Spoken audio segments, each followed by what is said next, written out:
Naging state witness. Pero inihayag o naniniwala itong si Congressman Leviste na masyado ng malalim itong korupsyon na nagaganap kaugnay na mga infrastructure projects ng pamahalaan, partikular sa flood control projects. Naniniwala si Leviste na ang makapagbibigay ng linaw dito ay itong mga district engineers na kinakasabwat ng mga kontratista at ilang mga tiwaling politiko.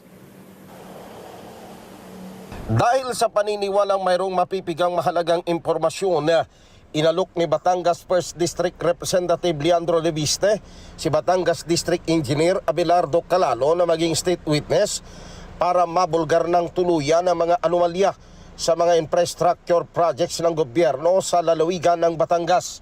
Inihayag ni Leviste na kinausap niya si Calalo sa Batangas City Prosecutor's Office matapos